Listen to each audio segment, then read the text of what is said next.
Study IQ IAS, आपका selection हमारा mission. Good evening friends, स्वागत है आप सभी का आज के हमारे वीडियो सेशन में। स्टूडेंट्स, आपको याद होगा पिछले महीने मैंने सुप्रीम कोर्ट द्वारा दी गई एक बहुत इंपॉर्टेंट जजमेंट पे एक वीडियो बनाया था।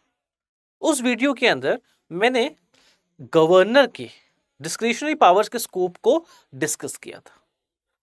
वह वीडियो बनाया गया था एक जजमेंट पे जिसका नाम था state of Tamil Nadu versus governor of Tamil Nadu and others 2025।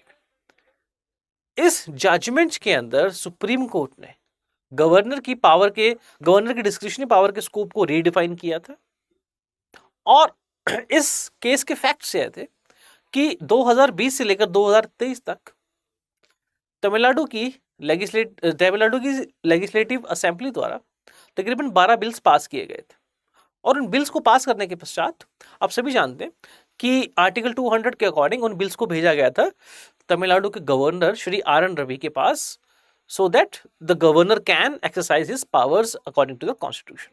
आप सभी जानते हैं कि जब भी कोई बिल गवर्नर के पास स्टेट लेजिस्लेटिव असेंबली द्वारा फॉरवर्ड किया जाता है तो गवर्नर के पास 4 ऑप्शन होते हैं। गवर्नर उस बिल को सहमति भी दे सकते हैं, गवर्नर उस बिल को सहमति देने से मना भी कर सकते हैं। That means governor can give his assent to the bill, he can also withhold the assent to the bill.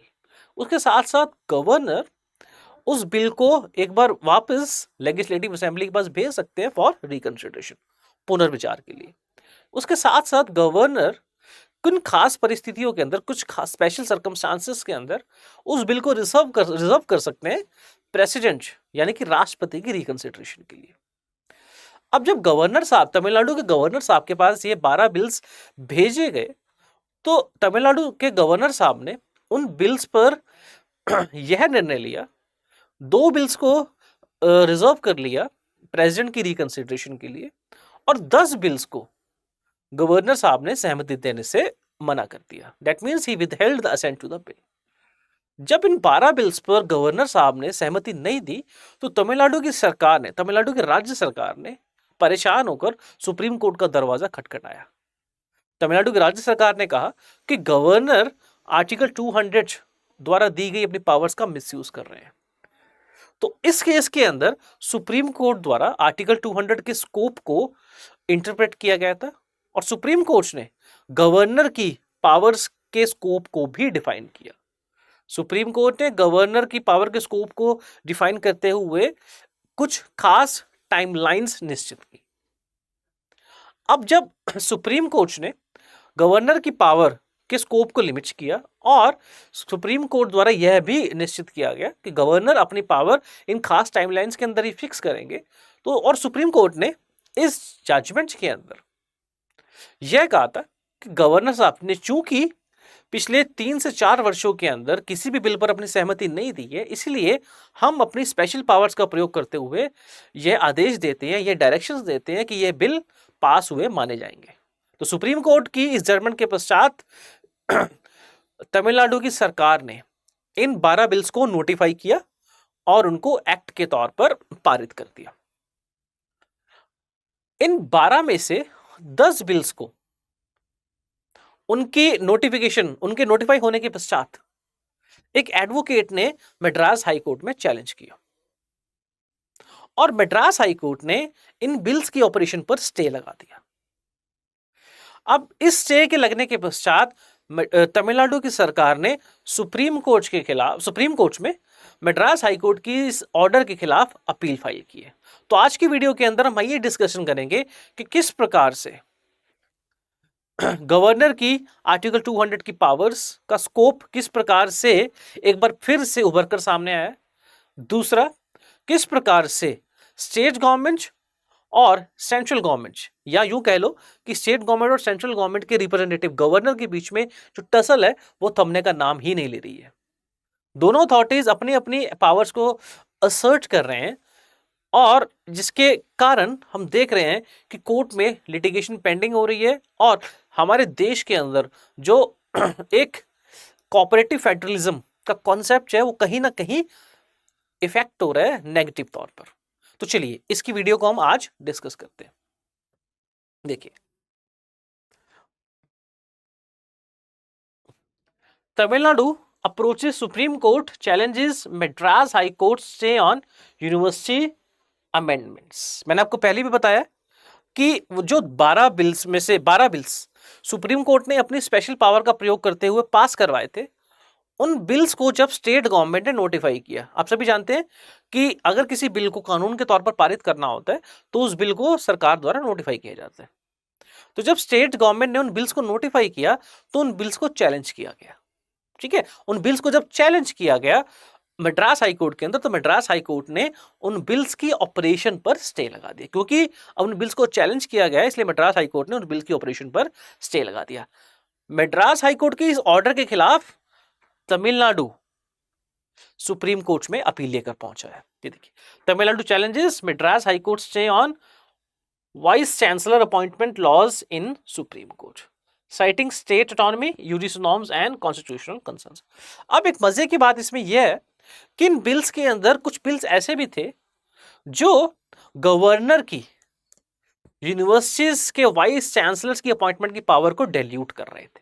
शायद इसी कारण से गवर्नर उन बिल्स को अपनी सहमति नहीं दे रहे थे। देखिए, एक बार फिर से हम उसी केस और उसी फैक्ट्स को दोबारा से रिवाइज करते हैं।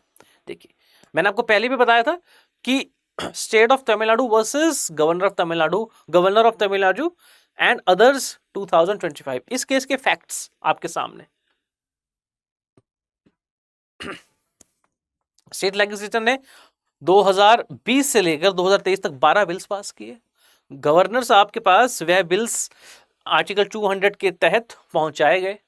गवर्नर साहब ने उन 12 में से 10 बिल्स को अपनी असेंट नहीं दी और 2 बिल्स रिजर्व कर ली प्रेसिडेंट के पास। तो कुल मिलाकर 12 की 12 बिल्स ही गवर्नर साहब ने 12 के 12 बिल्स को ही असेंट नहीं दिया। इस बात से रुष्ट होकर तमिलनाडु सरकार ने सुप्रीम कोर्ट में पिटीशन फाइल की। सुप्रीम कोर्ट की जजमेंट, सुप्रीम कोर्ट ने इस जजमेंट के अंदर गवर्नर की पावर के स्कोप को डिफाइन करते हुए कहा कि गवर्नर के पास आर्टिकल 200 के अंदर लिमिटेड पावर है। गवर्नर किसी भी प्रकार से स्टेट लेजिस्लेचर द्वारा पास किए गए बिल्स पर पॉकेट वीटो या एब्सोल्यूट वीटो एक्सरसाइज नहीं करते। सुप्रीम कोर्ट ने कहा कि जब भी गवर्नर के पास स्टेट लेजिस्लेटिव असेंबली द्वारा कोई भी बिल पास करके भेजा जाता है तो गवर्नर के पास 4 ऑप्शन होते हैं। पहला, वो उस बिल को अपनी सहमति असेंट दे सकते हैं। दूसरा, अपनी सहमति या असेंट को विड्रॉ कर सकते हैं, विदहोल्ड कर सकते हैं, सॉरी। तीसरा, उस बिल को रिजर्व कर सकते हैं राष्ट्रपति की कंसीडरेशन के लिए। और चौथा, उस बिल को वापस भेज सकते हैं स्टेट लेजिस्लेचर की रिकंसीडरेशन, पुनर्विचार के लिए।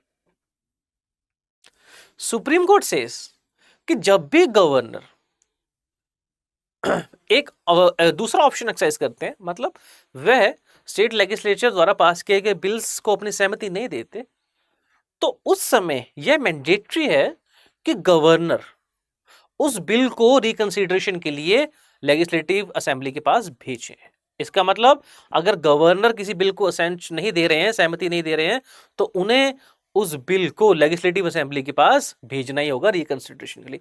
और अगर लेजिस्लेटिव असेंबली उस बिल को दोबारा से पास कर कर गवर्नर के पास भेजती है, तब गवर्नर के पास कोई ऑप्शन नहीं है बल्कि उनको अपनी असेंट देनी ही होगी। देखिए, when the bill is returned by the state legislature after consideration, then the governor does not have the authority to reserve the bill for reconsideration of the president. He has to mandatorily give his assent to the bill. Right? तो एक scope governor की power का यहां पर limit हो गया। दूसरा,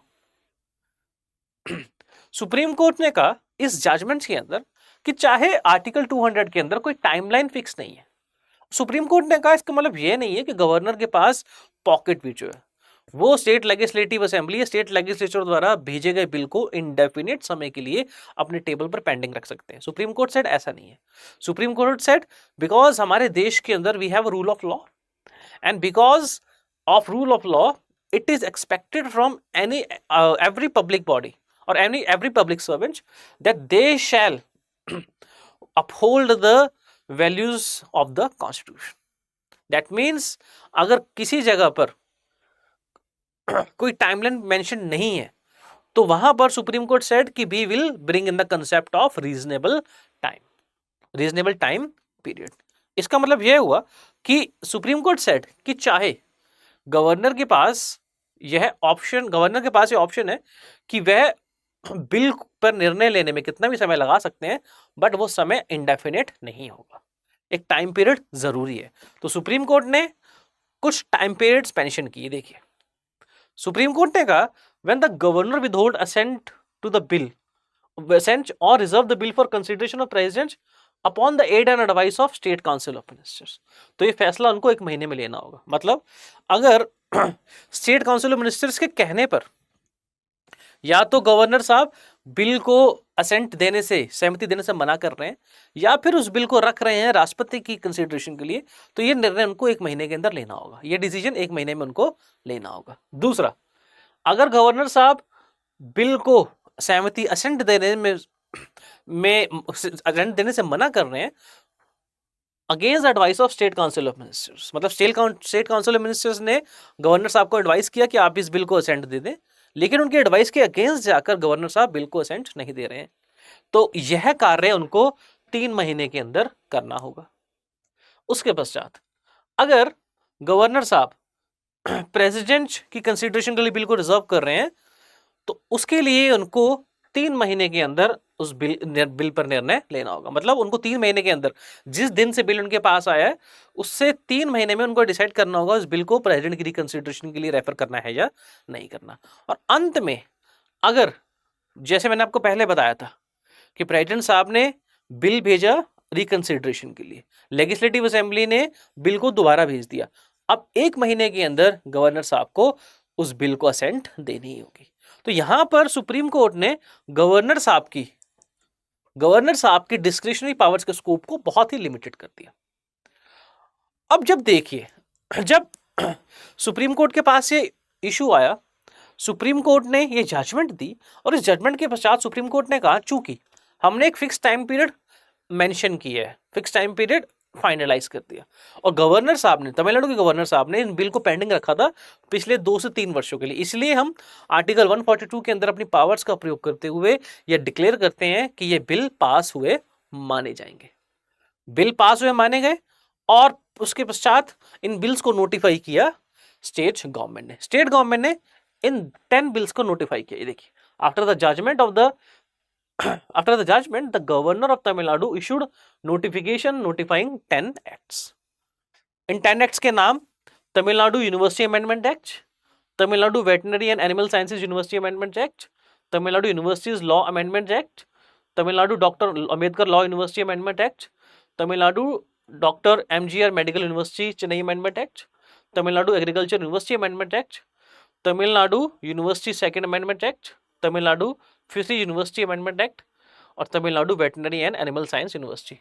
अब एक चीज आप समझ जाइएगा, यह बिल्स, ये सारे के सारे कहीं ना कहीं यूनिवर्सिटी से जुड़े हुए हैं, और इन बिल्स के तहत तमिलनाडु सरकार स्टेट गवर्नर की इन यूनिवर्सिटीज के वाइस चांसलर को अपॉइंट करने की पावर को विड्रॉ करना चाह रही थी, डाइल्यूट करना चाह रही थी। इसी कारण से आर एन रवि साहब ने इन बिल्स को अपनी सहमति नहीं दी थी। अब प्रश्न ये आता है कि अब क्या होगा। सुप्रीम कोर्ट द्वारा इस मामले का संज्ञान ले लिया गया, और इसके पश्चात हमने देखा कि किस प्रकार से तमिलनाडु की सरकार ने मद्रास हाईकोर्ट, अब जब ये बिल नोटिफाई किए गए तो इन बिल्स को चैलेंज किया गया मद्रास हाईकोर्ट के सामने। मद्रास हाईकोर्ट के सामने जिन बिल्स को चैलेंज किया गया, तो चैलेंज किया गया इन आधार पर कि ये बिल अनकॉन्स्टिट्यूशनल है। मद्रास हाईकोर्ट ने उस रिट पेटिशन को एक्सेप्ट करते हुए इन बिल्स की ऑपरेशन पर स्टे लगा दिया। इस स्टे के against Madras government supreme court पहुंची, तमिलनाडु गवर्नमेंट सुप्रीम कोर्ट पहुंची, और कुछ ग्राउंड्स को लेकर तमिलनाडु सरकार ने कुछ ग्राउंड्स जो हैं वो सुप्रीम कोर्ट के समक्ष रखे, जिसमें से पहला ग्राउंड यह था कि सुप्रीम कोर्ट द्वारा दी गई जजमेंट्स के अकॉर्डिंग अगर किसी कोर्ट के सामने या किसी हाई कोर्ट के सामने किसी लॉ की कॉन्स्टिट्यूशनल वैलिडिटी को चैलेंज किया जाता है, तो उस लॉ के ऑपरेशन पर स्टे लगाने या उस लॉ के ऑपरेशन पर स्टे लगाने वाला इंटरिम ऑर्डर देने से पहले हाई कोर्ट्स को बहुत ही कॉशियस होना पड़ेगा। जनरली लॉ में कॉन्सेप्ट होता है where the courts presume the constitutionality of a statute, मतलब जब भी किसी स्टैट्यूट किसी लॉ की कॉन्स्टिट्यूशनैलिटी को चैलेंज किया जाता है तो कोर्ट ये मानकर चलती है कि वह लॉ कॉन्स्टिट्यूशनल है, और जो व्यक्ति चैलेंज कर रहा है, जो पेटिशनर है, उसको अनकॉन्स्टिट्यूशनलिटी को प्रूव करना होता है। इसलिए इस केस के अंदर तमिलनाडु सरकार ने सुप्रीम कोर्ट के सामने ये याचिका लगाई कि आप ही के द्वारा दी गई जजमेंट्स के अकॉर्डिंग स्टैट्यूट की कॉन्स्टिट्यूशनलिटी को प्रिज्यूम किया जाता है, इसीलिए हाई कोर्ट्स को यह ऑर्डर है कि वह किसी भी लॉ की ऑपरेशन पर स्टे लगाने से पहले बहुत ही कॉशियस रवैया अपनाएं। दूसरा, सुप्रीम कोर्ट के समक्ष तमिलनाडु की सरकार ने यह डिफेंस लिया कि जब इस बिल पर को चैलेंज किया, इन बिल्स को चैलेंज किया गया था मद्रास हाई कोर्ट के सामने, तब हमारे को मद्रास हाई कोर्ट ने काउंटर एफिडेविट सबमिट करने का टाइम नहीं दिया। तो अब देखते हैं किस प्रकार से ये इशू सुप्रीम कोर्ट के अंदर अनफोल्ड होता है। हमने देखा कि सुप्रीम कोर्ट द्वारा इस पिटीशन को एक्सेप्ट कर लिया गया, और अब देखते हैं किस प्रकार से supreme court Madras High court इस जजमेंट को या तो ओवररूल करती है या फिर इस अपील को डिसमिस किया जाता है। तो प्लीज इस वीडियो पर या इस टॉपिक पर ऐसी अगली जानकारी या ऐसी अगली अपडेट जानने के लिए प्लीज जुड़े रहें स्टडी आईक्यू के साथ। And thanks for the video of today. Thank you. Study IQ IAS, आपका सिलेक्शन हमारा मिशन।